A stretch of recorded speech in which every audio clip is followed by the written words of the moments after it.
My name is Dane Sullivan, 68 years old, and I built my dream home with these hands 40 years ago for my family. When my beautiful daughter Stephanie fell for Aaron Foster, I thought she found her happily ever after. 2 months after their wedding, I opened my door to find Aaron standing there with a notary, papers in hand. "We sold this house. You are going to a nursing home," he announced with a cold smile. If you are watching this story, drop a comment telling me where you are from, and hit subscribe for more real-life lessons. I spent most of my life as a contractor specializing in custom homes throughout the greater Boston area. Back in 1983, I purchased a plot of land in a quiet neighborhood just outside the city. It wasn't much then, mostly trees and uneven terrain, but I saw potential where others saw obstacles. Working nights and weekends for nearly 3 years, I built my dream home from the foundation up. 3,000 square feet of carefully crafted space, 4 bedrooms, a workshop in the basement, and a wraparound porch where my wife Marie and I planned to grow old together. Marie was my high school sweetheart. We married young, had Stephanie when we were both 25, and built a beautiful life together. Marie taught 3rd grade at the local elementary school, while I grew my contracting business. She had this remarkable ability to make anyone feel welcome in our home. Sunday dinners at our place became legendary in the neighborhood, with friends, family, and even clients gathering around our table. Marie always said this house was alive with the memories we created within its walls. Every scratch on the hardwood floors told a story. Every mark on the kitchen counter represented a holiday meal prepared with love. I carved our initials into the support beam in our bedroom closet, along with Stephanie's when she was born. This house wasn't just a structure to us. It was the physical manifestation of our love story. 5 years ago, Marie was diagnosed with aggressive ovarian cancer. Despite her fighting spirit and the best medical care we could find, we lost her within 8 months of diagnosis. Those final days were spent in our home, in the bedroom where we had shared so many beautiful moments. I held her hand as she took her final breath, promising to keep her memory alive in the home we had built together. Stephanie was devastated by her mother's passing. At 38, she was established in her career as an elementary school teacher, following in her mother's footsteps. She had her own apartment about 20 minutes away, but in the months after Marie passed, she practically lived with me. We grieved together, finding comfort in sharing stories about Marie and maintaining the traditions she had established in our home. Financially, I was comfortable but not wealthy. I had saved diligently throughout my working years and had a modest pension from the contractors' union. Social Security provided additional income, and I had no mortgage on the house. My most valuable asset was unquestionably the property itself. Over the decades, our once average neighborhood had become increasingly desirable. Properties were selling for well over $1 million, often to developers who would tear down the existing homes to build modern monstrosities. I received offers regularly but always declined. How could I put a price tag on the home where Marie and I had built our life? After retirement, I kept busy with small woodworking projects in my workshop. I built birdhouses that I donated to the community center's fundraisers and crafted custom furniture for friends and family. Twice a week, I volunteered at the local veteran center, teaching basic carpentry skills to younger vets. On Thursdays, I played cards with my buddies from the construction days, Frank, Tommy, and Bill. We had been meeting for poker nights for over 30 years, and they kept me grounded after Marie passed. The community knew me well. I had built or renovated homes for many of my neighbors over the years. People would stop me at the grocery store to chat or ask advice about home repairs. The barista at my regular coffee shop knew my order by heart, and the librarians always set aside new woodworking books they thought might interest me. This network of connections kept me active and engaged, despite living alone. Stephanie had been through several serious relationships over the years, but none had led to marriage. There was Michael, her college boyfriend, who moved to California for a job opportunity. Then came James, who Stephanie dated for nearly 4 years before they realized they wanted different things in life. After James, Stephanie took a break from dating, focusing instead on her career and obtaining her master's degree in education. When she eventually returned to dating in her mid-30s, she seemed more cautious, less willing to compromise on what she wanted in a partner. As a father, I worried about her finding happiness. Marie and I had shared such a beautiful partnership, and I wanted Stephanie to experience that same connection with someone. But I also respected her independence and her choices. She was accomplished, beloved by her students and colleagues, and had a rich social life. If marriage wasn't in the cards for her, that would be perfectly fine as long as she was happy.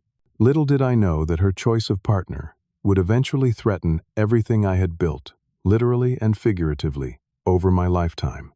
The home that represented my love for Marie, the future I wanted to secure for Stephanie, and my own security in my golden years, would all be put at risk because of the man who would become my son-in-law. I first met Aaron Foster at a fundraiser for the elementary school where Stephanie taught. It was a spring evening, unusually warm for April, and the school gymnasium had been transformed with twinkling lights and colorful student artwork. Stephanie had invited me as her +1, explaining that she wanted me to meet someone special. Aaron cut an impressive figure in his tailored navy suit. Tall, with salt and pepper hair despite being only 42, he had the confident handshake of someone accustomed to closing deals. His smile revealed perfectly straight teeth, and his shoes were polished to a military shine. Everything about him screamed success. "Dad, this is Aaron Foster." Stephanie introduced us, her eyes bright with excitement. "Aaron, this is my father, Dane Sullivan." "Mr. Sullivan, it is an absolute pleasure," Aaron said, gripping my hand firmly. "Stephanie has told me so much about you. I understand you built your home yourself? That takes incredible skill and dedication." I was immediately flattered by his interest in my craftsmanship. As the evening progressed, Aaron asked thoughtful questions about my contracting days, the challenges of building a home from scratch, and the current value of properties in my neighborhood. At the time, I interpreted his curiosity as genuine interest in my life and accomplishments. Only later would I recognize these questions as the early reconnaissance of a predator. Aaron described himself as a financial advisor for high net worth individuals. "I help people protect and grow their assets," he explained.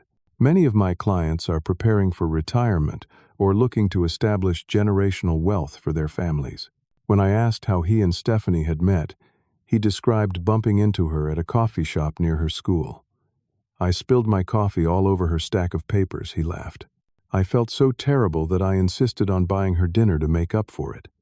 Best coffee accident of my life." Stephanie seemed transformed in his presence.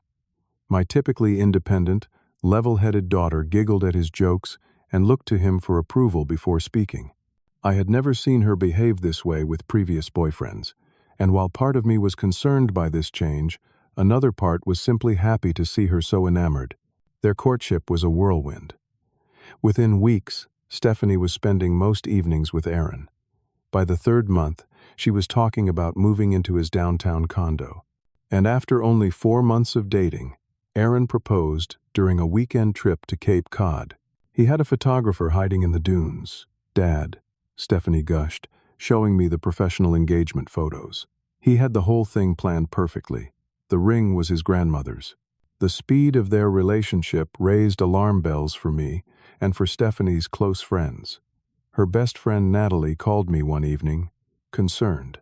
"Has Stephanie always been this impulsive?" she asked. "I barely know Aaron, and suddenly they are planning a wedding.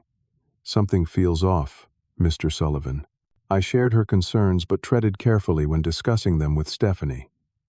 The one time I suggested they might be moving too quickly, she became defensive. "I am 40 years old, Dad," she snapped. "When you know, you know. Mom would be happy for me." The mention of Marie silenced my objections. Would Marie have concerns about Aaron? Probably, but she also would have wanted Stephanie to follow her heart. I decided to reserve judgment and try to get to know Aaron better. As the engagement progressed, Aaron began showing an unusual interest in my financial situation. During a dinner at my home, he casually asked about my retirement accounts, whether the house was fully paid off, and if I had long-term care insurance. "Just professional habit," he explained with a chuckle, when I expressed surprise at his questions. I want to make sure my new family is properly prepared for the future. Another red flag appeared when Aaron suggested I might benefit from his financial expertise. Your house has appreciated significantly, Dane, he said during a Sunday visit. Have you considered leveraging that equity for investment purposes? I could show you some options that would really maximize your assets. I politely declined, explaining that I was comfortable with my current financial arrangements. This seemed to frustrate him, though he quickly masked it with a smile. Around this time, I began noticing changes in Stephanie. Her typically modest spending habits shifted dramatically. She arrived for dinner one evening, wearing a designer watch that must have cost thousands. When I commented on it, she brushed off my concern. Aaron says I deserve nice things, she said. Besides, he makes more than enough to indulge me a little. She also began making subtle comments about my living situation. This house is so big for just one person, Dad, she remarked one day while helping me clean out Marie's garden. Have you ever thought about downsizing to something more manageable? When Aaron's parents visited from Chicago, I hosted a dinner for them at my home. His father, Walter Foster, was a retired investment banker with a booming voice and domineering presence. His mother, Judith, spoke little but observed everything with calculating eyes. During dinner, Walter made a comment that should have set off sirens in my mind. Foster men have always had a knack for acquiring family assets, he said with a wink toward Aaron. My father doubled his holdings through his marriage, and I followed suit. Looks like Aaron is carrying on the tradition. Everyone laughed as if it were a harmless joke, but something in Aaron's expression made me uneasy. There was a flash of something predatory in his eyes before he smoothed it over with his practiced smile. My poker buddies were the first to vocalize direct concerns about Aaron. After meeting him briefly when he came to pick up Stephanie one Thursday evening, they shared their impressions. That guy is slick, Frank said, shuffling the deck. Too slick. Reminds me of those timeshare salesmen in Florida. Did you notice how he was eyeballing your place? Tommy added, looking at everything like he was making a mental inventory. Stephanie seems happy, though, Bill countered. Maybe we are just being overprotective old men. I wanted to believe that my friends and I were simply being paranoid, that our protective instincts towards Stephanie were clouding our judgment of Aaron. But as the wedding date approached, the knot of unease in my stomach only grew tighter. The engagement period was surprisingly brief. Aaron pushed for a wedding date just 6 months after proposing, insisting that there was no reason to wait. When you find the right person, why delay happiness? He would say, wrapping an arm around Stephanie's shoulders. The rushed timeline created immediate tensions around wedding planning. Stephanie had always dreamed of a ceremony similar to the one Marie and I had, an intimate gathering in a historic church followed by a reception in a garden setting. Aaron, however, had different ideas. Why spend $30,000 on a single day? He argued during a planning dinner at my home. That money could be a down payment on investment property, or added to our retirement accounts. Stephanie seemed torn between her lifelong wedding dreams and Aaron's practical approach. I offered to contribute financially, explaining that Marie and I had set aside money for Stephanie's wedding years ago. That is generous, Dane, Aaron responded before Stephanie could speak, but perhaps those funds could be better utilized for your future care needs. Have you considered how quickly medical expenses can deplete savings in your later years? His comment stung.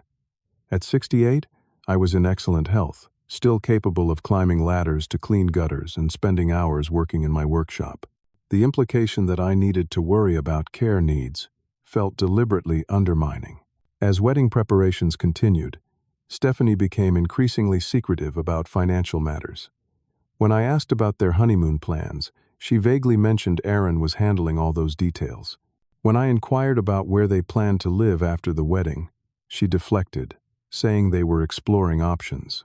One evening, while Stephanie was upstairs looking through Marie's jewelry box for something borrowed for the wedding, I overheard Aaron on a phone call in my backyard.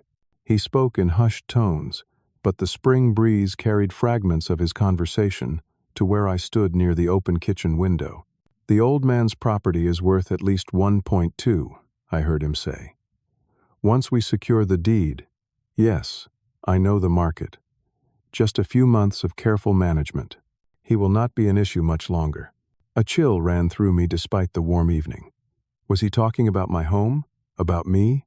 When Aaron returned inside, his seamless transition to charming future son-in-law mode only deepened my concerns.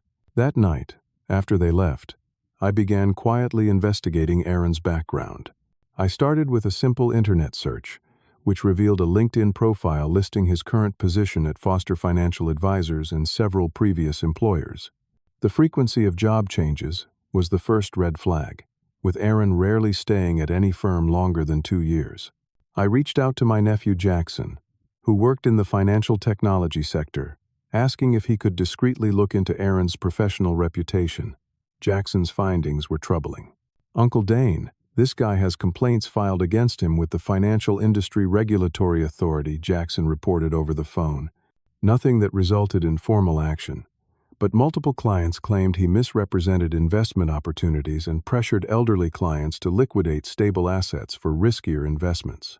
Jackson also discovered that despite Aaron's appearance of wealth, he carried significant debt. His downtown condo had a massive mortgage, and he had several maxed-out credit cards. His business, Foster Financial Advisors, existed mainly as a website with stock photos and vague descriptions of services. "Be careful," Jackson warned. "This looks like a guy living way beyond his means, possibly on the edge of financial disaster." I found additional concerning information through simple online searches. A community Facebook group for financial fraud awareness included 2 posts from elderly clients claiming Foster had advised them to sell their homes and invest the proceeds in schemes that ultimately lost them significant money. Armed with this troubling information, I faced a difficult dilemma. Confronting Stephanie directly with accusations against her fiancé could irreparably damage our relationship, especially if she was already under his influence.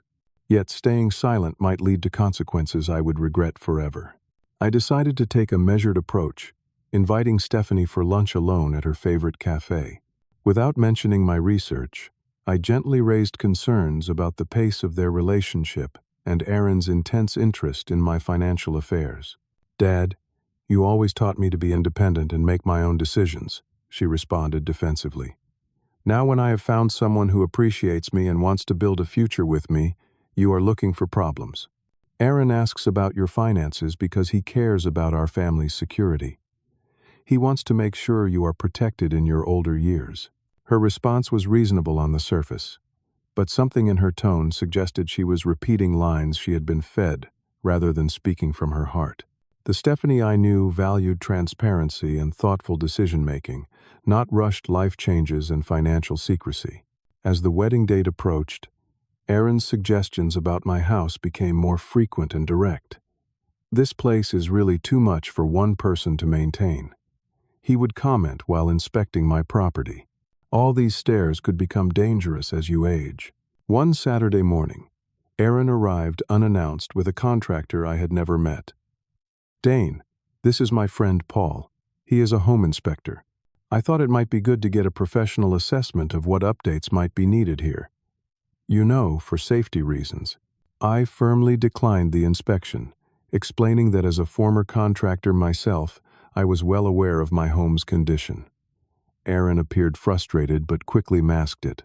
"Of course, just trying to help. We worry about you here all alone." Despite my growing reservations, I found myself unable to derail the wedding plans. Stephanie seemed determined to proceed, and without concrete evidence of Aaron's intentions, my concerns could easily be dismissed as the overprotective fears of an aging father. I made the painful decision to support the wedding while quietly preparing to protect myself and, if necessary, Stephanie from whatever Aaron might be planning. The week before the wedding, I met with Thomas Williams, my attorney of 30 years and trusted friend. I updated my will with specific provisions regarding my home, established a trust for Stephanie that Aaron could not access, and documented my concerns about Aaron's behavior. "I hope I am wrong about all of this," I told Thomas. "But if I am right, I want there to be a record and protections in place." Thomas regarded me thoughtfully before responding. "In 40 years of legal practice, I have learned to trust the instincts of those who have lived long enough to recognize patterns. Document everything, Dane. Keep a record of every conversation, every suggestion, every unusual behavior. It may seem paranoid, but if your concerns are justified, that documentation could be your salvation. I left his office with a heavy heart, but a strengthened resolve. The house that Marie and I had built with love would not be taken through manipulation and deceit. I would protect our legacy, for Stephanie's sake and for Marie's memory. The wedding day arrived with perfect September weather, golden sunlight filtering through the changing leaves at the historic Oakwood Gardens venue. Despite my inner turmoil, I found myself moved by the sight of Stephanie in her mother's restored wedding dress, pearls at her throat, and Marie's blue hairpin tucked into her updo for something blue. "Mom would be so proud of you," I told her, as we prepared for our walk down the aisle. For a moment, I saw a flicker of my real daughter behind her eyes, not the woman who had been increasingly influenced by Aaron over the past months. "Do you think she would approve of Aaron?" Stephanie asked, a rare moment of vulnerability breaking through. The question caught me off guard. This was my opportunity to voice my concerns directly, but looking at her hopeful expression, I could not bring myself to cast a shadow over her day. "Your mother would want you to be happy," I answered carefully, "and she would want you to always trust your own judgment." Walking her down the aisle, I experienced the bittersweet pride and loss that I imagine all fathers feel at their daughters' weddings, amplified by Marie's absence and my concerns about Aaron. When the minister asked who gives this woman to be married, my voice caught as I responded, "Her mother and I do."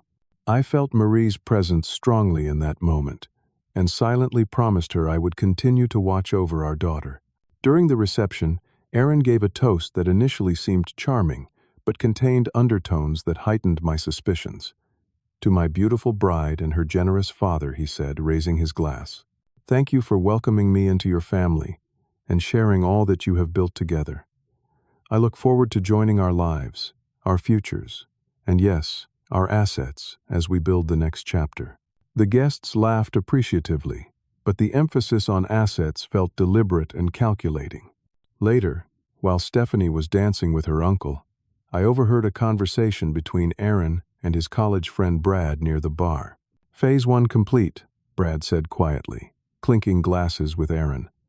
"How long until phase 2 of the plan?" "Not long," Aaron replied.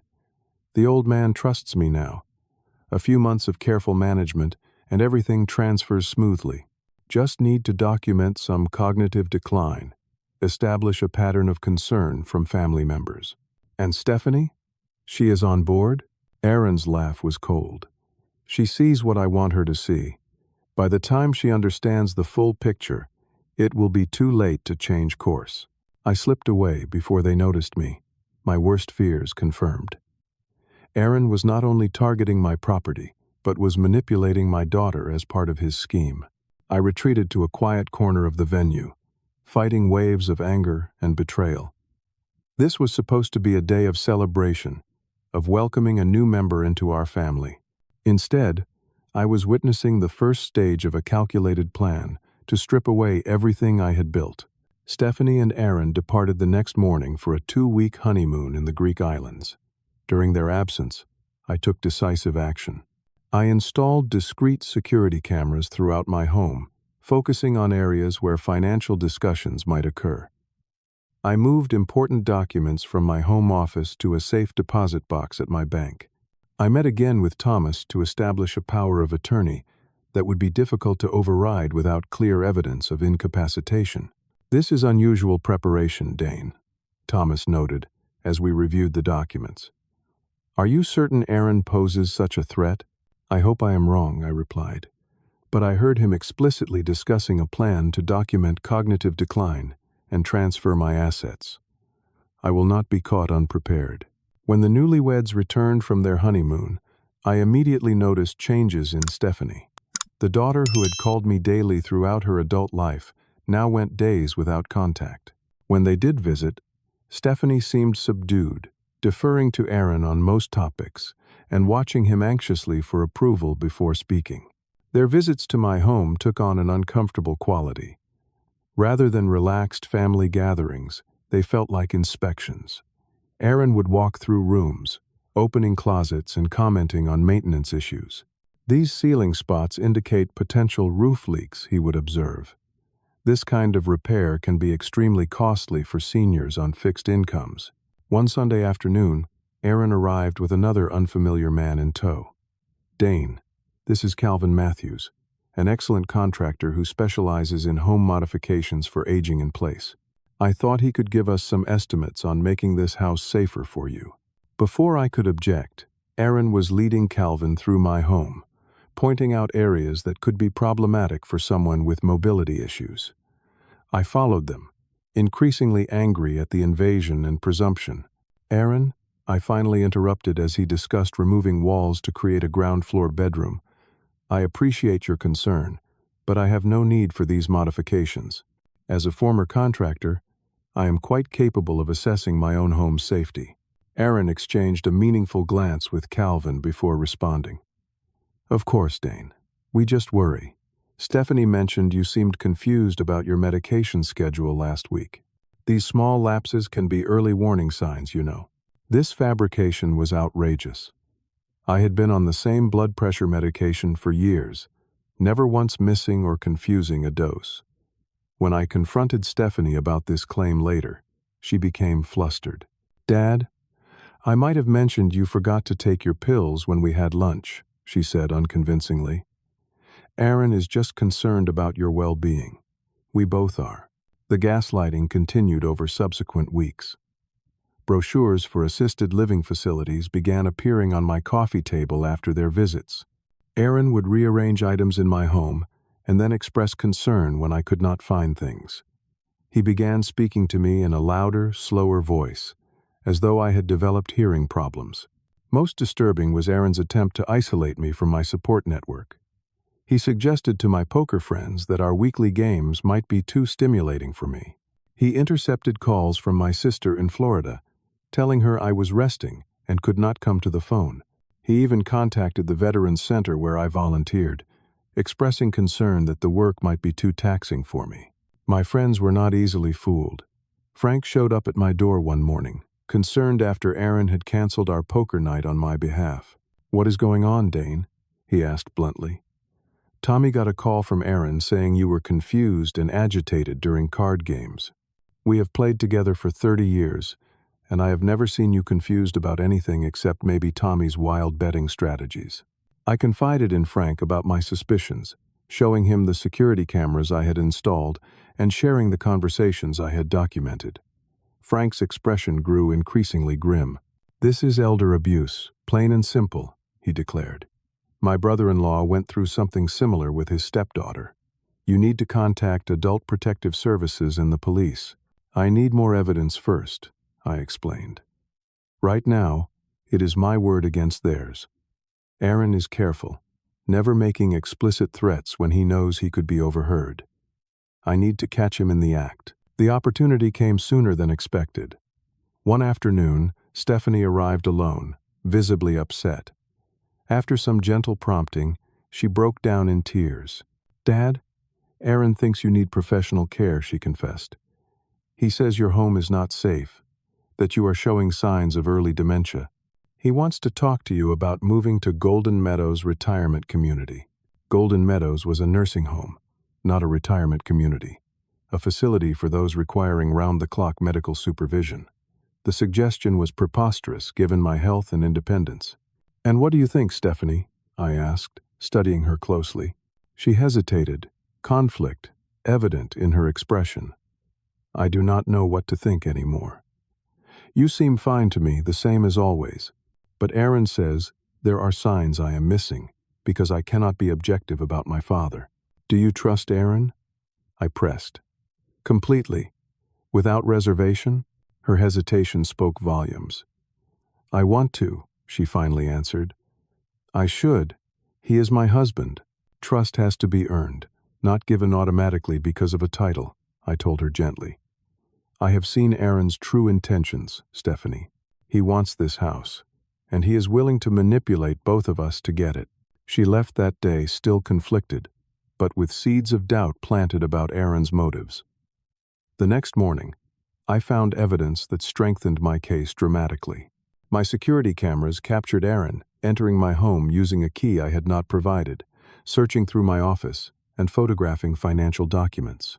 Most damning of all, he made a phone call while standing in my living room. "The property will be on the market within 3 months," he said confidently to someone. "I have got the paperwork nearly ready, and his daughter is coming around to the idea that he needs specialized care. The old man is worth more on paper than I initially thought, nearly $2 million in assets including the property."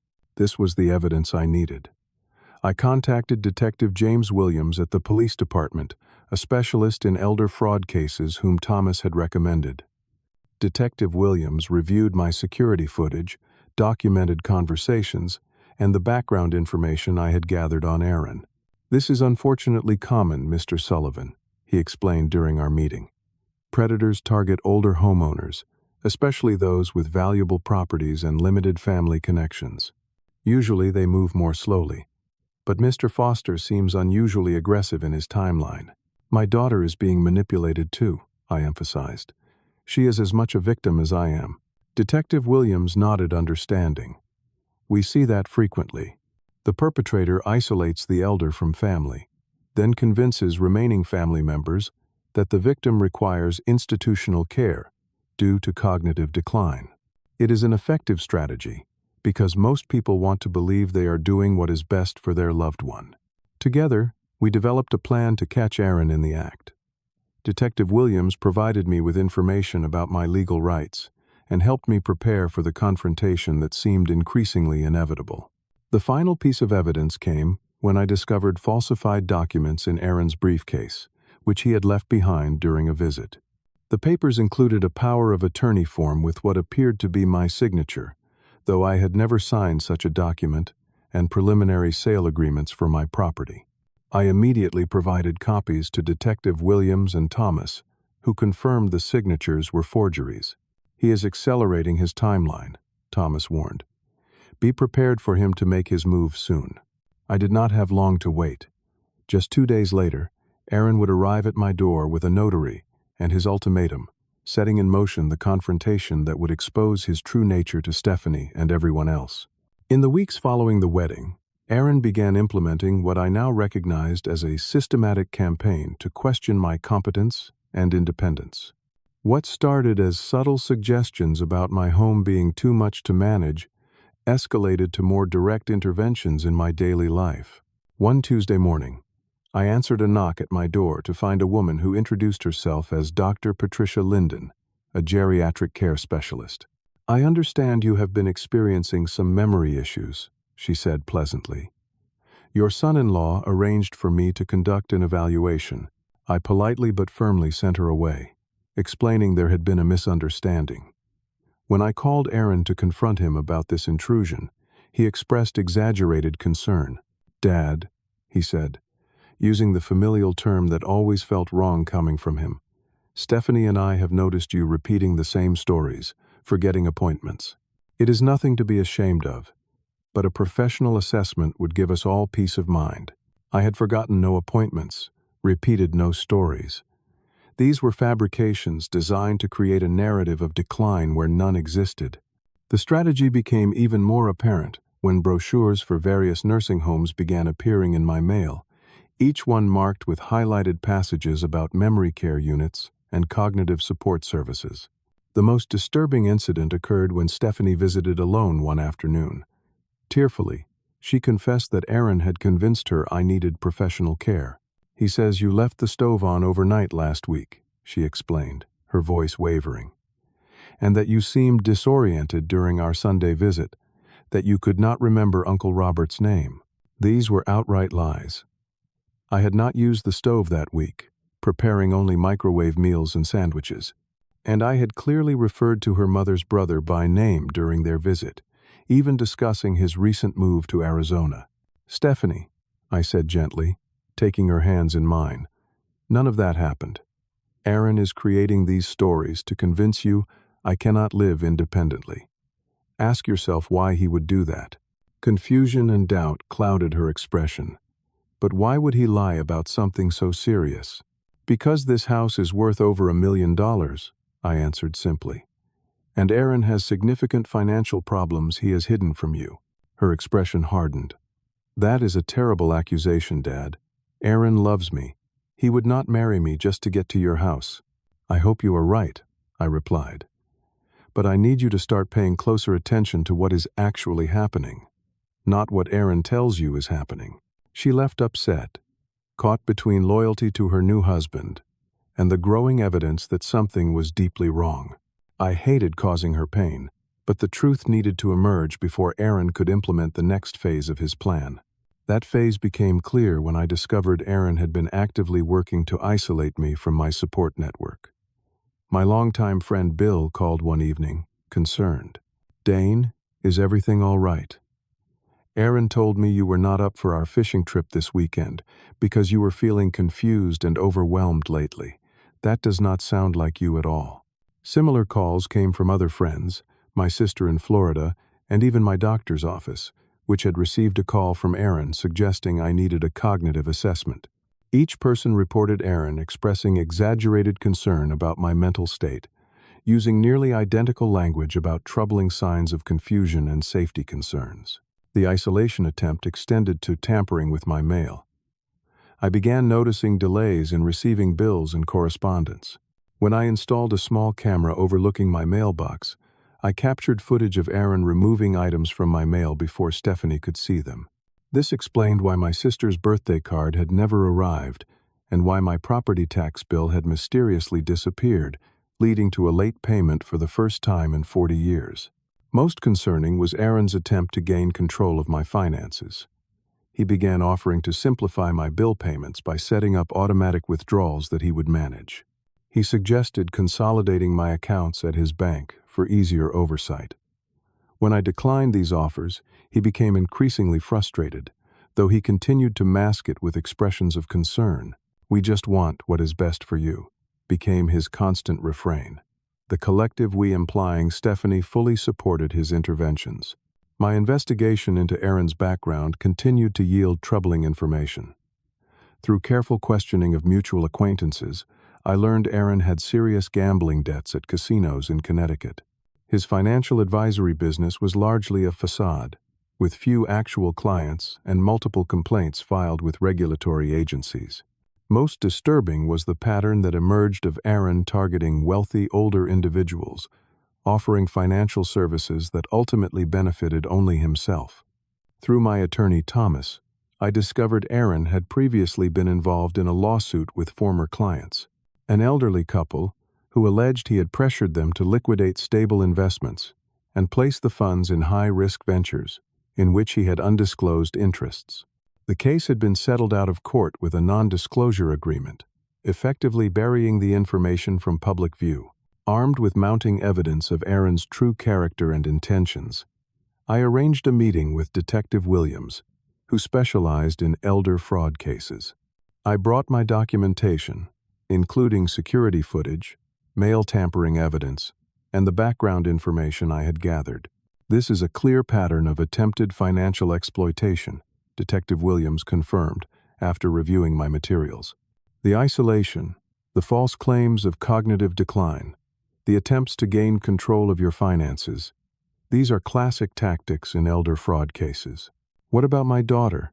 I asked, my heart heavy. "She is being manipulated too."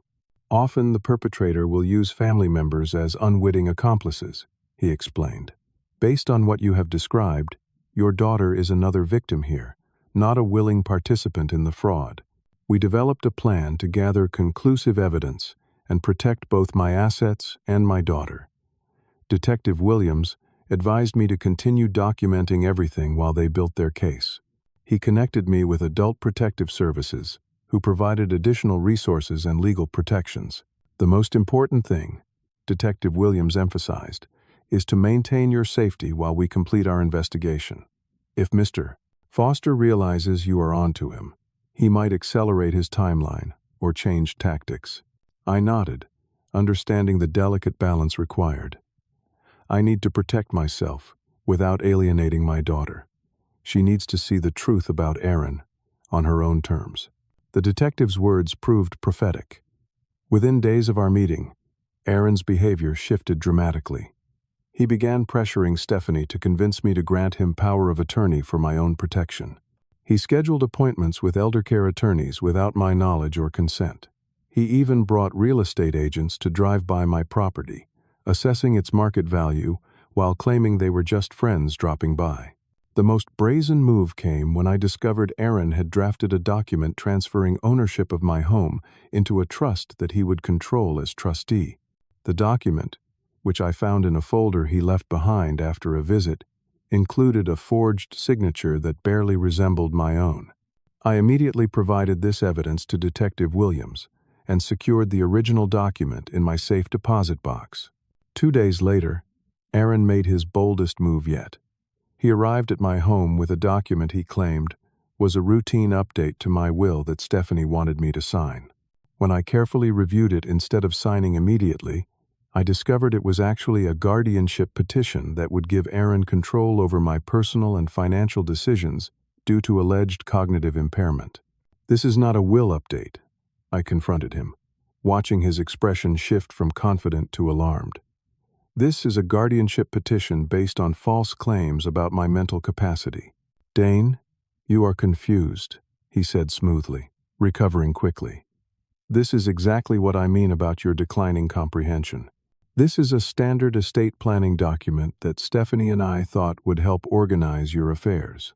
"I may be 68, Aaron, but I can still read legal documents," I replied calmly. "Please leave my home now." His mask slipped momentarily, revealing the cold calculation beneath. "You are making a mistake, old man. Stephanie agrees you need help managing your affairs.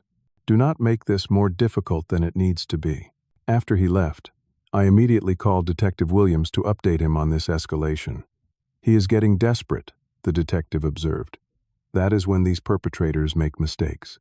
Keep your security systems active and do not sign anything, no matter what pressure he applies." That evening, Stephanie called, clearly upset after speaking with Aaron. "Dad, why are you being so difficult about the paperwork?" Aaron says, "It is just standard estate planning that every family should have in place." "Stephanie," I said carefully, "I need you to do something for me. Next time Aaron shows you papers he wants me to sign, read them yourself, completely, before forming an opinion. Do not just take his word for what they contain." There was a long pause before she replied. "I always read what I sign. But have you read what he wants me to sign?" I pressed. Another pause. "No, I trusted that. I assumed he was." "Trust but verify," I said gently. "That is all I am asking." The conversation ended unresolved, but I sensed the first real crack in Aaron's influence over her. My daughter was intelligent and independent by nature. If she began examining Aaron's claims instead of accepting them at face value, his facade would inevitably crumble. My instincts proved correct. 2 days later, Stephanie arrived alone, visibly distressed and holding a folder of documents. "I found these in Aaron's desk," she said, her voice tight with emotion. "He does not know I have them. Dad, there are forms here for selling your house, for appointing Aaron as your guardian, even a draft obituary with a date only 3 months from now. What is going on?" I carefully explained everything I had discovered, showing her my evidence of Aaron's deception and manipulation. As the truth sank in, her expression shifted from disbelief to horror to anger. "He used me," she whispered. "He married me, to get to you, to get to this house." "I believe he did," I confirmed gently. "But you can help stop him now." Together, we met with Detective Williams, providing the new evidence Stephanie had discovered. The detective explained the legal process ahead and the protections available to both of us. Stephanie, though devastated, was resolute in her decision to help expose Aaron's scheme. "I need to continue acting as though nothing has changed," she decided. "If Aaron suspects I have turned against him, he might destroy evidence or flee." Detective Williams agreed this approach would help their investigation. "We are building a solid case, but we need to catch him in an overt act.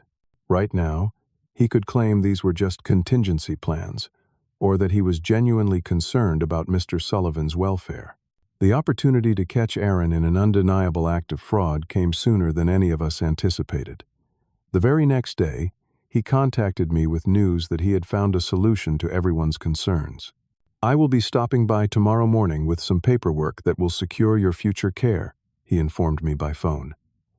"I am bringing a notary to make everything official. Stephanie is completely on board with this plan." I knew immediately this was the moment we had been preparing for. Aaron was making his final move, unaware that his scheme had already been exposed.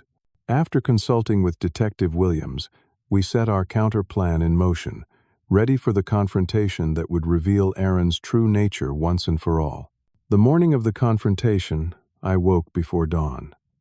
Despite having anticipated this moment for weeks, actually facing it brought a complex mix of emotions.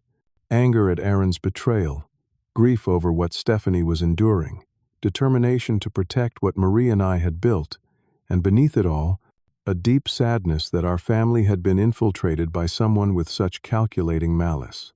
I followed the routine Detective Williams and I had established. I activated all security cameras throughout the house, ensuring they were recording properly. I placed the phone in my pocket, set to record audio. I reviewed the signal I would use if I felt physically threatened, which would bring the officers stationed nearby immediately to my door. At precisely 10:15, the doorbell rang. Taking a deep breath, I opened the door to find Aaron standing on my porch, dressed in a sharp business suit, his practiced smile firmly in place. Beside him stood a nervous-looking woman in her 40s, clutching a notary stamp and paperwork. "Good morning, Dane," Aaron greeted me with false warmth. "This is Miss Patel, a notary public. We have some important documents to review today." I invited them in, leading them to my dining room table, where I had set out coffee and pastries as if this were a normal family meeting. Miss Patel seemed uncomfortable, arranging her materials while avoiding eye contact. "Where is Stephanie?" I asked, noting my daughter's absence. "She had a teacher planning day she could not miss," Aaron replied smoothly. "But she fully supports what we are doing here. She wants what is best for you, as do I." I nodded, playing along. "And what exactly are we doing here today, Aaron?" He slid a thick document across the table. "This is a simple property transfer and care arrangement, Dane. Essentially, Stephanie and I have purchased your home at a very generous price. The funds will be transferred to a trust that will pay for your care at Golden Meadows, where they have an excellent memory support unit." I pretended to examine the papers, turning pages slowly while absorbing the audacity of his scheme. The document was indeed a property transfer, but there was no purchase price listed, no funds to be transferred. It was a complete surrender of my property with nothing in return, except Aaron's promise to ensure my care. "So you have purchased my home?" I asked innocently. "I do not recall agreeing to sell it." Aaron's smile tightened slightly. "We discussed this last week, Dane. You agreed it was becoming too much for you to manage. This arrangement ensures you will have excellent care for the rest of your life, without any financial worries." This was a blatant lie. No such conversation had ever occurred. "I see," I said, continuing the charade. "And how much are you paying for my property?" Aaron exchanged a quick glance with the notary before answering. "The equity in your home is being directly transferred to the Care Trust. It is a paperwork transaction that simplifies everything for all parties." I nodded again, as if this made perfect sense. "And this nursing home, Golden Meadows, I would be moving there immediately?" "We have arranged for a room to be available starting next week," Aaron confirmed, clearly relieved that I seemed to be accepting his proposal. "They have an excellent reputation for memory care and cognitive support." I turned to Miss Patel, who had remained silent throughout the exchange. "Miss Patel, as a notary, you are responsible for ensuring that signatories understand the documents they are signing, and are doing so willingly, correct?" She nodded uncomfortably. "Yes, that is correct. And have you read this document yourself?" I pressed.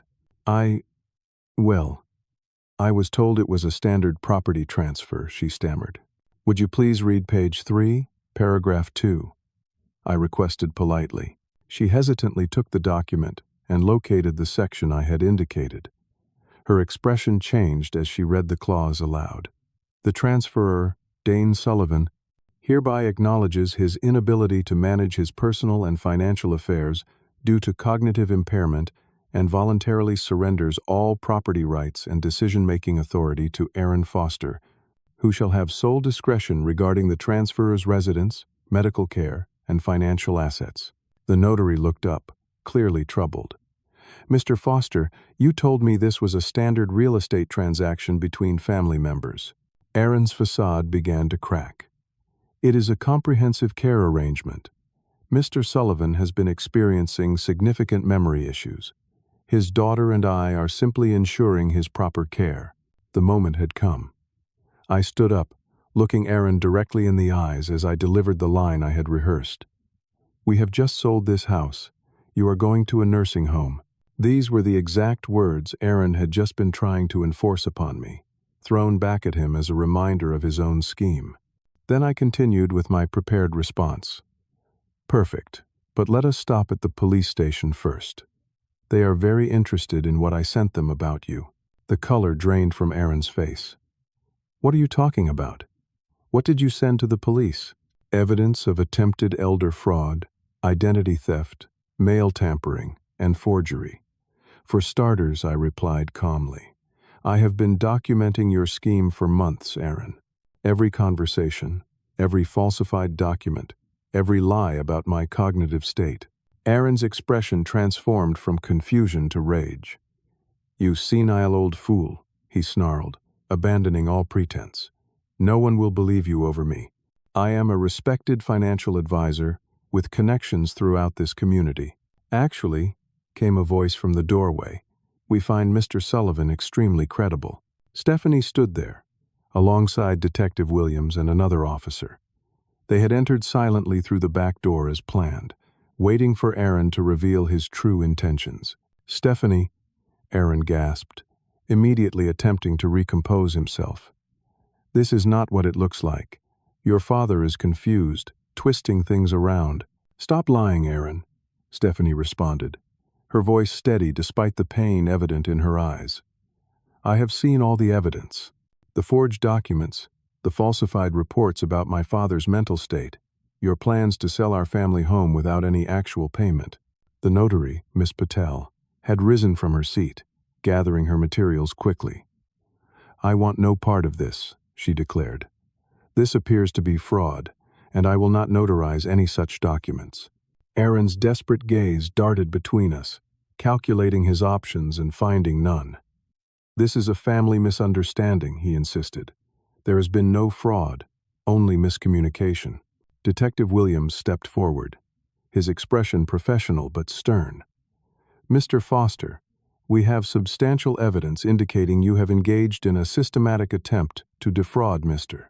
Sullivan through false claims of cognitive impairment, document forgery, and exploitation of your relationship with his daughter. That is ridiculous, Aaron blustered, though his confidence was clearly crumbling. I was trying to help an elderly man who needs care. Ask anyone in the family. I am his family, Stephanie countered, and I am telling you and these officers that my father is completely capable of managing his own affairs. You lied to me, manipulated me, and used our marriage as a tool to steal from my father. Aaron's demeanor shifted again, becoming calculating. Stephanie, think about what you are doing. You are my wife. You cannot testify against me. That legal protection applies only in certain circumstances, Detective Williams informed him. And given that we have Mr. Sullivan's direct testimony, substantial documentary evidence, and multiple witnesses, her testimony may not even be necessary for charges to proceed. As if on cue, the front door opened, and two more officers entered. Aaron Foster, Detective Williams, continued. You are under arrest for attempted elder fraud, forgery, and financial exploitation. You have the right to remain silent. As the officers led a protesting Aaron away, reality seemed to crash down on Stephanie. She sank into a chair, her face in her hands. I cannot believe I fell for his lies, she whispered. I brought him into our lives, gave him access to everything. I sat beside her, placing a gentle hand on her shoulder. You are not the first person to be deceived by someone who made manipulation their life's work. He was very good at what he did. But I should have seen it, she insisted. There were so many warning signs. We both wanted to believe the best, I acknowledged. I wanted you to be happy, to have found someone worthy of you. That desire made it easier to dismiss my concerns longer than I should have. Detective Williams returned after Aaron had been taken to the police station. We will need formal statements from both of you, he explained. The evidence you have provided gives us a strong case, but there will be a legal process ahead. As he outlined what to expect, I felt an overwhelming sense of gratitude that this nightmare had been stopped before Aaron could implement his plan fully. My home was safe, my daughter was free from his influence, and the legal system would now address his attempts at exploitation. Later that evening, after the police had gone and the initial statements had been given, Stephanie and I sat on the porch swing that Marie had loved so much. The emotional weight of the day had left us both drained, but also strangely lighter, as if a shadow had been lifted. I filed for an annulment this afternoon, Stephanie said quietly. My attorney says, given the circumstances, it should be granted relatively quickly. Are you okay? I asked, knowing the question was inadequate for the magnitude of what she was experiencing. She considered this for a moment before answering. No, not yet, but I will be. The humiliation, the betrayal, knowing I was just a means to an end for him, it will take time to process all of that. But at least now I can see the truth, and that is the first step toward healing. We sat in companionable silence as twilight descended, the same peaceful moment Marie and I had enjoyed countless times over our years together. In the face of Aaron's calculated greed, I felt the true value of this home more profoundly than ever. It wasn't the property value or the physical structure that mattered most, but the love, memories, and family bonds it represented. Those things Aaron could never truly understand or take away. The weeks following Aaron's arrest were challenging for both Stephanie and me. The legal process moved forward with formal charges filed for attempted elder fraud, forgery, identity theft, and exploitation. Detective Williams kept us updated regularly, explaining each step and preparing us for what would come next. Cases like this can be emotionally draining for victims, he cautioned during one of our meetings. Aaron will likely attempt to minimize his actions, claim misunderstanding, or even try to portray himself as acting in your best interests. Stephanie struggled with intense feelings of betrayal and self-recrimination. How could I have been so blind? She asked repeatedly. I brought him into our lives, defended him when you raised concerns, practically handed him the tools to hurt you. You were targeted by someone who had perfected his manipulation tactics, I reminded her gently. His previous victims included financial professionals and business owners, people with every reason to be skeptical and cautious. Through Detective Williams, we learned that Aaron had a history of similar schemes, though he had carefully avoided criminal charges until now. 2 previous relationships had followed the same pattern, targeting women with aging parents who owned valuable property. In both cases, he had managed to extract significant loans before his true motives became apparent, then disappeared before formal charges could be filed. The annulment process proceeded relatively quickly given the circumstances. The court recognized that the marriage had been entered into under fraudulent pretenses, with Aaron concealing his true intentions and financial situation. Stephanie found unexpected support from Aaron's previous victims, who came forward after hearing about his arrest. He was so charming, so attentive. One woman told Stephanie during a support group meeting. By the time I realized what was happening, he had convinced my mother to add him to her bank accounts and transfer her car into his name. I felt like such a fool. These connections proved invaluable for Stephanie's healing process. Knowing she wasn't alone, that others had been deceived in similar ways, helped reduce her shame and self-blame. Together with these women, she began rebuilding her confidence and trust in her own judgment. For my part, I focused on securing my home and finances against any future attempts at exploitation. Thomas helped me establish a more robust estate plan with additional safeguards. I updated my will, creating a trust for Stephanie that would protect her inheritance from future predators. I also became actively involved in elder fraud awareness programs, sharing my experience to help others recognize warning signs I had initially dismissed. The criminal case against Aaron proceeded steadily. The evidence we had gathered proved invaluable, particularly the security camera footage and documented pattern of deception. When faced with this mountain of evidence, Aaron's attorney approached the prosecutor about a plea agreement. "He will serve time," Detective Williams assured us. "The prosecutor is insisting on a prison sentence, not just probation. Your thorough documentation made this case unusually strong." 6 months after his arrest, Aaron appeared in court for sentencing. He had pleaded guilty to multiple felony counts in exchange for a slightly reduced sentence. Stephanie and I both delivered victim impact statements, describing the emotional and psychological damage his betrayal had caused. "Aaron Foster did not just attempt to steal my home," I told the court. "He tried to steal my dignity, my independence, and my relationship with my daughter. He perverted the sacred trust of marriage into a tool for exploitation. These actions deserve significant consequences."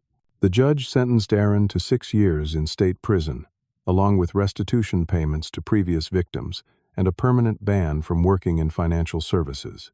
As he was led away in handcuffs, I felt not triumph but a somber satisfaction that justice had been served and that he would be prevented from targeting other families, at least for some years.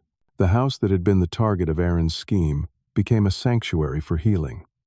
Stephanie temporarily moved back home, using the time to process her experience and rediscover her independent self. We fell into a comfortable routine, sharing meals, working in Marie's garden, and gradually rebuilding the trust and openness that had characterized our relationship before Aaron's influence. One evening, as we sat on the porch watching the sunset, Stephanie broached a subject we had both been avoiding. "Dad, I am sorry I did not listen when you expressed concerns about Aaron. You saw what I refused to see." "We both wanted to believe he was genuine," I replied. "And a father questioning a daughter's choice of partner is such a cliché that it was easy to dismiss my concerns as overprotective paranoia. Still, I should have paid attention to the actual evidence, not just his explanations of it," she said. "That is the lesson I keep coming back to. Trust must be based on consistent actions over time, not just charming words and grand gestures." This became our shared philosophy as we moved forward, a balance of openness to new relationships while maintaining healthy vigilance. For Stephanie, this meant returning to dating eventually, but with a more measured pace and clearer boundaries. For me, it meant remaining engaged with my community while being more proactive about protecting my autonomy. The experience transformed us in unexpected ways. Stephanie discovered a passion for advocacy, eventually transitioning from classroom teaching to developing educational programs about financial literacy and fraud prevention for students and their families. I found purpose in mentoring other seniors on home security and financial protection, drawing on my contracting background to suggest practical safeguards. 1 year after Aaron's arrest, we hosted a gathering at our home for everyone who had supported us through the ordeal: Detective Williams, Thomas, my poker buddies, and Stephanie's closest friends. As I looked around at these genuine connections, I realized the profound difference between Aaron's transactional view of relationships and the authentic bonds that sustained us through difficulty. "The house is just a structure," I told Stephanie that evening after everyone had left. "What Aaron never understood is that its true value lies in the love and memories it contains, the security it represents. Those things cannot be stolen or transferred by legal documents." She nodded, understanding completely. "Mom would be proud of how we protected her home," she said. "Not just the physical space, but what it represents for our family." In the quiet moments when I sit in Marie's garden or work in my workshop, I often reflect on what this experience taught me.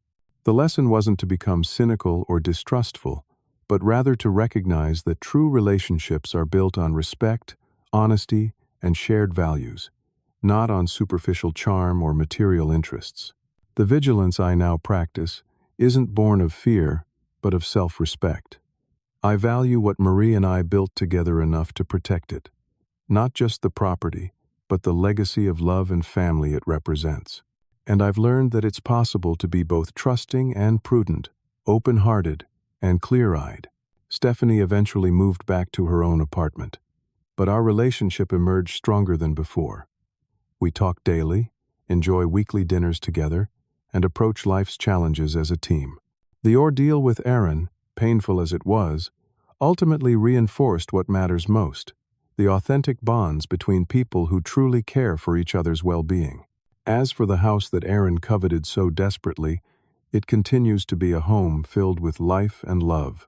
One day it will indeed pass to Stephanie, not through manipulation or greed, but as the natural inheritance of a daughter who understands its true value lies not in its market price, but in the history and love it contains.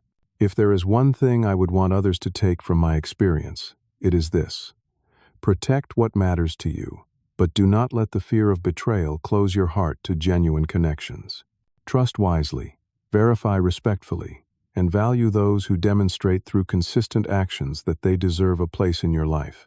Have you ever encountered someone who tried to take advantage of you or a loved one? What warning signs did you notice in hindsight? Drop a comment below to share your experience and help others recognize these red flags. If this story resonated with you, please hit the like button and subscribe to hear more real-life lessons. And if you know someone who might benefit from this cautionary tale, share it with them. Remember, our greatest protection against those who would harm us is a community that looks out for one another. Thank you for listening, and may you always find the balance between trust and wisdom in your own life.